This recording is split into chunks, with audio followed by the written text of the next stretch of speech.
बलूचिस्तान से स्टार्ट करें और हम पीओके में एंड करें, क्योंकि मेरे को लग रहा है पीओके लेटेस्ट है पर बलूचिस्तान में बहुत देर से चल रहा है। मैं सिर्फ एक जानकारी ऐड कर दूं कि जो सो कॉल्ड सॉफ्ट वॉइस थी डॉक्टर महरांग बलोच, उनको भी अब कन्विक्ट कर दिया गया है, तो एक फ्रेश वेव ऑफ प्रोटेस्ट हो गया है। So please take over and बताइए पाकिस्तान के अंदर बलूचिस्तान में क्या लेटेस्ट चल रहा है, क्या पूरा सिनेरियो है।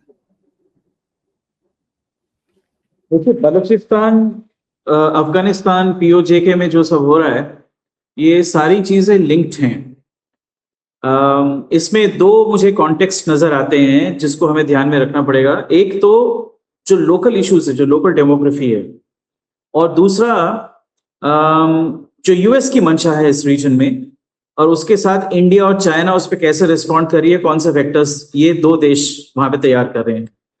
और ये तीनों देश जो हैं, यूएस, चाइना, इंडिया, इनका अभी एक तरह से कह सकते हैं परस्पर द्वंद्व भी चल रहा है और कहीं पे कोऑपरेशन भी है। एक अजीब सिचुएशन है वो।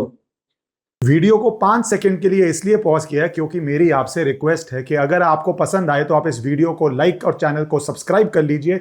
अब मैं उसके कारण बता देता हूं। पहला है जो यूएस की मंशा है। लोग सोचते हैं कि यूएस पाकिस्तान को फेवर करती है, आसिम मुनीर की तारीफ होती है, पाकिस्तान को दोस्त माना जाता है, उसके प्रधानमंत्री बार बार जाते हैं व्हाइट हाउस, खिलाया पिलाया जाता है, लेकिन वास्तव में जो ऊपर दिखता है वो होता नहीं। यूएस का लॉन्ग टर्म प्लान है पाकिस्तान को तोड़ के कुछ यूजफुल राज्य बनाना, जिसमें से एक होगा जो ईरान के ऊपर अंकुश रखेगा और पाकिस्तान के लिए पाकिस्तान को भी अंकुश रखेगा, और भारतवर्ष के वो वॉच ऑब्जर्वेशन करने के लिए एक अच्छा वो घाटी बन जाएगा जो इनके पास और कहीं पे नहीं है, और वो है बलूचिस्तान। बलूचिस्तान दो खंडों में विभक्त है। एक है सिस्तान, इसका रीजन जो ईरान में आता है, बाकी है जिसको ये पाकिस्तान में बलूचिस्तान कहते हैं, पर उसमें एक्चुअली देखा जाए तो 4 बड़े बड़े क्षेत्र हैं, जिसमें कलात एक क्षेत्र है और भी 3 क्षेत्र हैं। ये कबाली इलाका है। यहाँ पे बलोच, तरह तरह के बलोच ट्राइब्स हैं, जो उनका सामाजिक ढांचा है वो ट्राइबल स्ट्रक्चर पे चलता है। जब ये अरब लोगों ने पहले पर्शिया पे, पारस पे आक्रमण किया और उसके बाद बलूचिस्तान पे कब्जा किया, तो यहाँ के लोग बड़े हद तक सुन्नी मुसलमान, इनको सोट के तलवार की नोक पे बना दिया गया, लेकिन इन्होंने कभी अपना जो कबीलाई कल्चर है उसको छोड़ा नहीं। जो उनकी लोकल संस्कृति है वो अभी तक कायम है। और बलोच पाकिस्तान में जितने भी उपजातियां हैं, उनमें से बलोच वो लोग हैं जो कन्वर्शन के बाद भी हिंदुओं पे अत्याचार उन्होंने नहीं किया, और जो हमारे जो इंपॉर्टेंट शक्ति स्थल है, जैसे हिंगलाज, माता हिंगलाज का टेम्पल वहां पे है, इनकी उन्होंने सुरक्षा करी। तो बलोच जो लोग थे ओरिजिनली, उनका प्लान था कि इंडिपेंडेंट स्टेट ना हो, वो इंडिया को ज्वाइन करना चाहते थे, जो जवाहरलाल नेहरू ने उसको मना कर दिया कि नहीं, हमें नहीं चाहिए। तो उसके तुरंत बाद पाकिस्तान ने बलूचिस्तान पे आक्रमण करके उसको अपने साथ अपना विलय करा लिया। बलूचिस्तान लगभग पाकिस्तान का 40% एरिया उसमें आती है। पाकिस्तान के सेंसस के मुताबिक इसमें केवल 5% आबादी पाकिस्तान की बलूचिस्तान में रहती है, लेकिन हमें ये याद रखना पड़ेगा कि हमेशा वो उसको डिप्रेस करके बताते हैं। Reality is closer to 8-9%, but फिर भी आबादी बहुत कम है, इलाका बहुत बड़ा है, मिनरल रिच है, यहाँ पे नेचुरल गैस है, दूसरे भी खनिज पदार्थ हैं, मेटल्स भी हैं और प्रेशियस मेटल्स भी हैं, दोनों हैं। लेकिन यहाँ पे इसको एक एक्सप्लॉयटेशन का जरिया, या फिर जैसे एक स्ट्रेटेजिक लैंड ग्रैब इन्होंने करके रखा हुआ है, जो अमेरिका के लिए भी यूजफुल था जब वो अफगानिस्तान पे कार्यवाही कर रही थी, चाइना के लिए यूजफुल है क्योंकि सीपेक इसके थ्रू गुजरती है, ग्वादर का डीप सी पोर्ट चाइना को दिया हुआ है, तो उसको पाकिस्तानी जो तंत्र है उसका इस्तेमाल ही करती आई है। बलूचिस्तान के लोगों का जो औसत पर कैपिटा है वो पाकिस्तान के औसत पर कैपिटा का मात्र 60% है, 60%, यानी कि वो बहुत, उनको गरीबी में धकेल दिया गया है। यही कहानी वैसे पीओजेके में भी है, उस पर बाद में आते हैं। तो अभी मंशा क्या है कि बलूचिस्तान का जो एरिया है उसको कार्व आउट कर लिया जाए, वो यूएस का एक घाटी बना दिया जाए। और बलोच लोग जो हैं वो तो एकदम शुरू से पिछले 60 साल से वहां पे एक मुक्ति युद्ध चल रहा है, जो पिछले 10 साल से उसने तेजी पकड़ी है।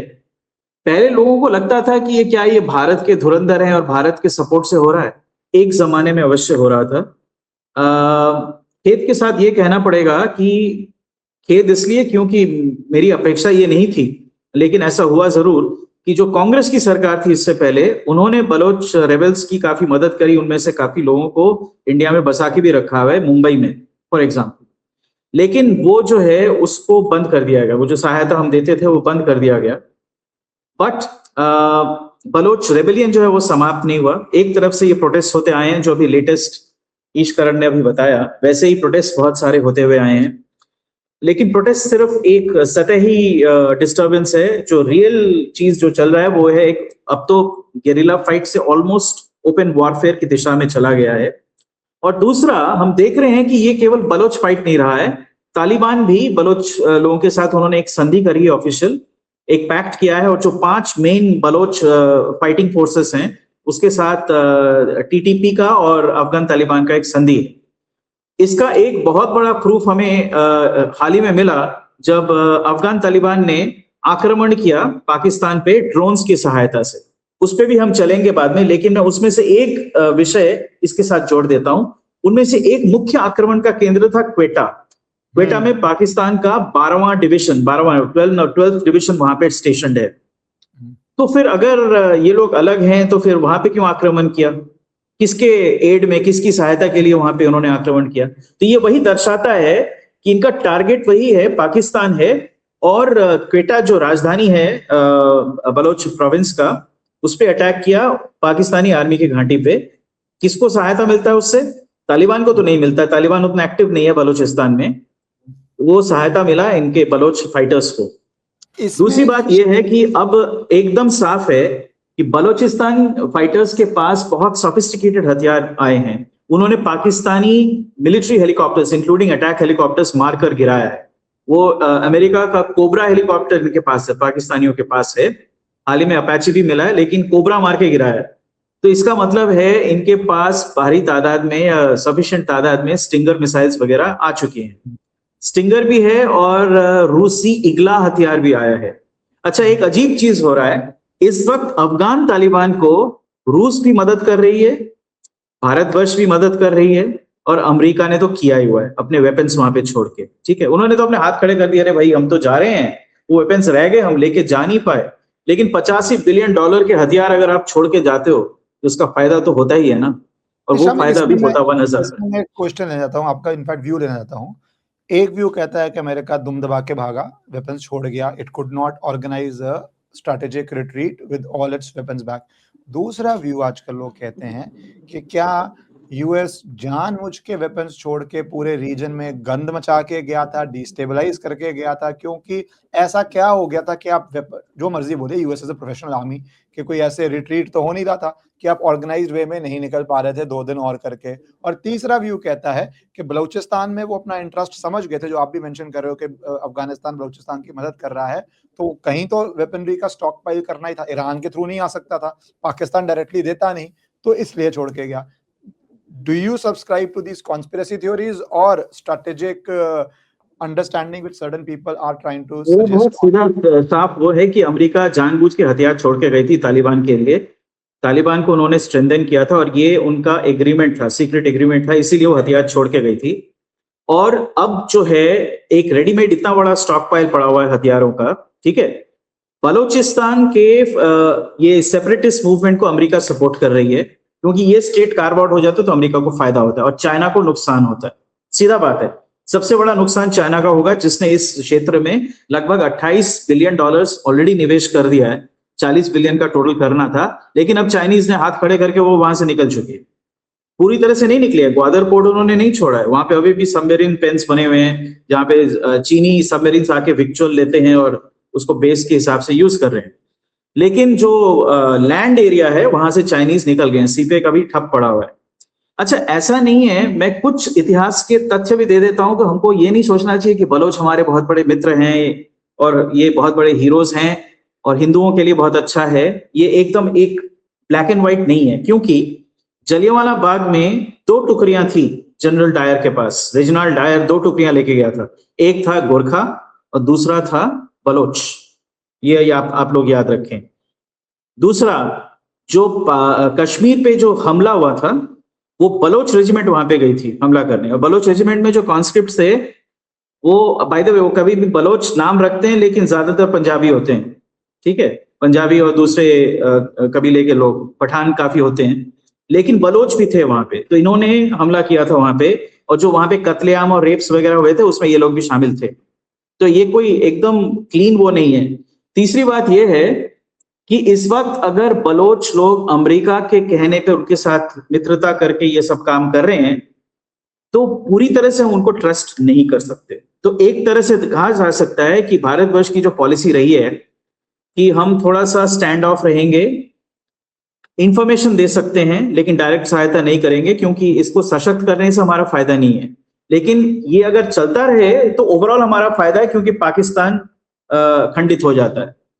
तीसरी बात एक चीज और है, वो ये है कि ईरान से जो तेल का ब्लैक मार्केटिंग होता है, इसी से ईरानी तंत्र जो है वो टिका हुआ है। अब तो चलो खुल गया है, 60 दिन के लिए खुला है, पर उसमें भी मैं दूसरा एक वो करना चाहूंगा कि एक्चुअली नहीं खुला है। तो ब्लैक मार्केटिंग बंद कभी नहीं हुआ है। ब्लैक मार्केटिंग जो है बलूचिस्तान के थ्रू होता है। और ये मैं बता दूं, इधर तो वो लड़ रहे हैं पाकिस्तानी जनरलों के साथ, ठीक है, उधर बलोच ट्राइबल लीडर्स और पाकिस्तानी जनरल वो टैसिट कोलैबोरेशन भी करते हैं। और आप लोगों ने धुरंधर फिल्म देखी होगी, लियारी का माफिया है जो एक कॉन्डुइट है, ठीक है ना। तो ये जो तेल का ब्लैक मार्केटिंग हो रहा है उसमें बलोच लोग भी शामिल हैं और पाकिस्तानी भी शामिल हैं, तो दोनों उनसे मुनाफा और फायदा ले रहे हैं, ठीक है। तो वैसे उसको ये नहीं समझना चाहिए कि वो मित्र बन गए, कोलैबोरेटर्स हैं। वो ऐसे है कि मान लीजिए एक राज्य में एक पॉलिटिकल पार्टी शासन कर रही है, दूसरी पॉलिटिकल पार्टी ऑपोजिशन में है, और लैंड बेस्ड कोई स्कीम चल रहा है, ठीक है, माफियागिरी चल रहा है। दोनों पॉलिटिकल पार्टी को फायदा मिलता है, एक को 75%, दूसरे को 25%। जिन लोगों को थोड़ा भी बहुत लैंड उसका एस्टेट रियल एस्टेट का ज्ञान है उनको पता होगा ये। तो वही चीज यहाँ पे ईरानी तेल के ब्लैक मार्केटिंग के बाजार में चल रहा है। बलोच लोग अपना प्राइस निकालते हैं उसमें से, कह सकते हैं कि वो बलोच टैक्स है। पाकिस्तानी जनरल उनके साथ कोलैबोरेट करके करते हैं। और कुछ हथियार, ये भी मैंने सुना है कि कुछ हथियार तो पाकिस्तानी जनरल्स भी सप्लाई करते हैं बलोच, जो अक्सर ऐसे कॉन्फ्लिक्ट क्षेत्रों में होता है कि कभी कभी आप देखते हो कि आप ही के हथियार विपक्ष यूज करके आप ही पे हमला कर रहे हैं, तो वो भी होता है। जैसे एक्सप्लोसिव्स वगैरह, एक्सप्लोसिव्स बाहर से नहीं आता है, explosives are all Pakistani stores which have been looted और they have been allowed to take it.